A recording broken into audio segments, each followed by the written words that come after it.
Junie B., first grader. Shipwrecked. Written by Barbara Park. Chapter 1. Breathing Germs. Friday. Dear First Grade Journal, today is the end of the week. Mr. Scary is taking attendance. Attendance is the school word for who isn't here today. There are lots of children out sick in room 1. I am going to count them, I think. I will be back in a minute. Okay, here is a teensy problem I just ran into. 'Cause how can I count the people who aren't here? On account of they didn't show up, apparently. Taking attendance is harder than it looks. From Junie B., first grader. I put down my pencil to think about this situation. Only I didn't even have time to concentrate hardly, 'cause all of a sudden there was a noise on the other side of the room. I turned my head to look. And splatto! A boy named Roger throwed up on the floor.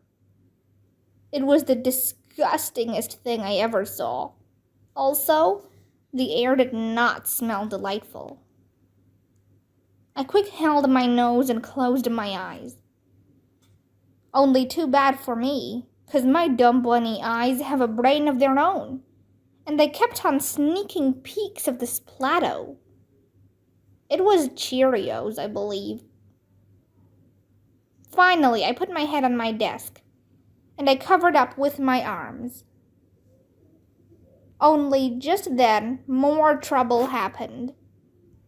And it's called, a boy named Sheldon couldn't stand the splatto. And so he jumped up from his chair, and he ran straight out of room 1. And that was a surprise, I tell you. Mr. Scary ran after him. He brought Sheldon back in a jiffy. Then he quick called the school nurse, Mrs. Weller, on the phone, and he told her that we need her help right now. Hurry, he said. Fast! And so, Mrs. Weller zoomed to room 1 as fast as a speedy rocket. And then she hurried over to Roger, and she talked to him in a calmy voice. And she said everything is going to be okay. Roger hanged his head real embarrassed. I felt sorry for that guy. Also, he was making me ill. Finally, Mrs. Weller helped him get up from his chair, and she held his hand, and she took him to her office. After that, room 1 could not do any work, on account of how can you do work with splatto on the floor? Only hooray, hooray, 'cause pretty soon our janitor named Gus Valany came rushing through the door. I jumped right up when I saw him. Gus Valany, it's me, it's Junie B. Jones, I hollered out. Roger throwed up, Roger throwed up. Gus Valany winked at me. Then he went straight to Roger's desk, and he took out his important janitor equipment, and he sprinkled powder all over the splatto. And wowie, wow, wow! That stuff swept up like a miracle. We could not believe our eyeballs. Whoa, said my friend named Lenny. Gee, whoa, said my other friend Jose. That powder is like magic. I sniffed the air. Yes, it is like magic, Jose, I said. Plus now it smells lemony fresh in here. Other children sniffed too. It does smell lemony fresh, said a girl named Shirley. I wish I had some of that stuff for my mother. She loves to clean up messes. Mine does too, said my bestest friend named Herbert. Then, all of a sudden, Herb sprang out of his seat, very excited. "Wait, hold it! My mother's birthday is on Sunday," he said. "And so that's what I'll get her. I'll get her a tub of that magic powder. What's the name of it, Mr. Valany? Huh? What's it called? What's it called?"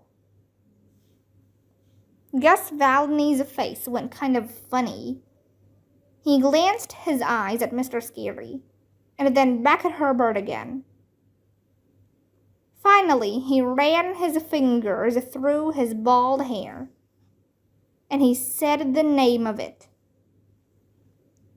"Vomit absorbent," he said kind of quiet. "It's called vomit absorbent." At first, Herbert just stood at his desk, very frozen. He did not say any words. Then, after a minute, he did a little shiver, and he sat back down.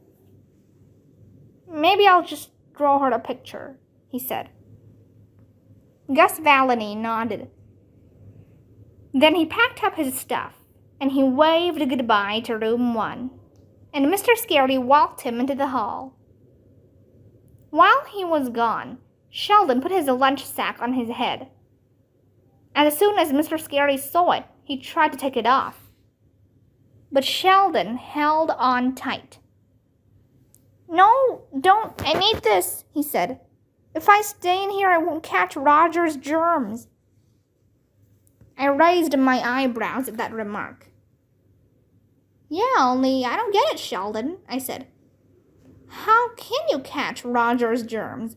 'Cause Gus Valany just sweeped them up in his bucket, remember?" Sheldon talked to me through his bag. "Roger's germs aren't just in the bucket, Junie B," he said. "Whenever somebody throws up, their germs shoot out in the air all over the place. Then, if somebody else breathes that same air, those germs can get sucked right up in their nose and nostrils." I did a little cringe at that information. Then I looked all around in the air. And, very slow, I lifted my hand, and I closed my nose nostrils. Room 1 watched me. Then, one by one, they closed their nose nostrils too. And so all of us held our noses tight with our fingers. And we didn't breathe for the whole rest of the morning. Chapter 2. Letting Go. It is not easy to hold your nose and eat a sandwich. You cannot swallow good like that. Also, you can't actually breathe. The reason I know this is because room 1 kept on holding our noses while we ate lunch.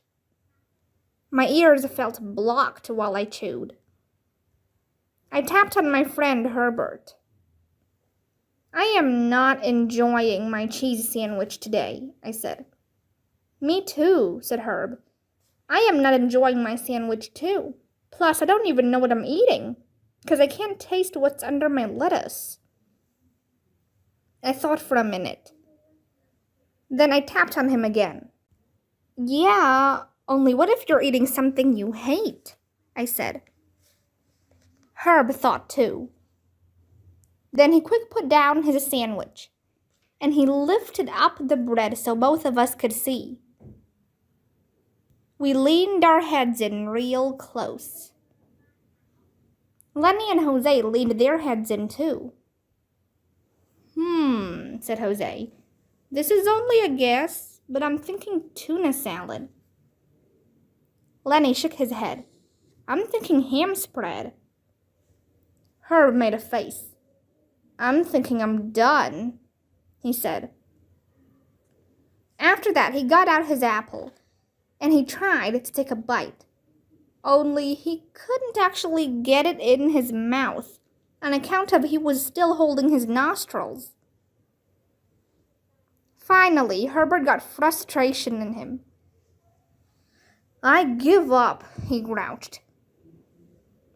Then he let go of his nose, and he breathed in a big sniff of air. Air, he said.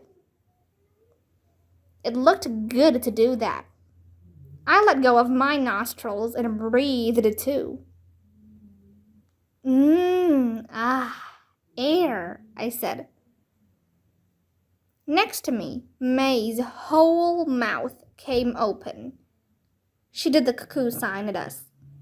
You two are crazy to do that, she said. Dirty, nasty germs are getting sucked right up your nose this very minute, I bet. I looked surprised at that news.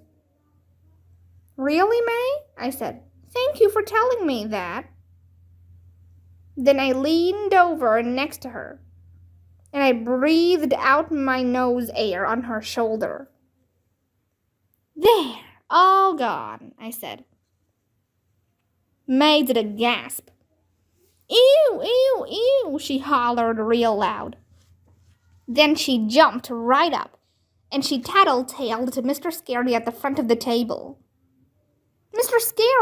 Scary, Junie Jones breathed nose air on my shoulder, and now I've got germs on me, she yelled.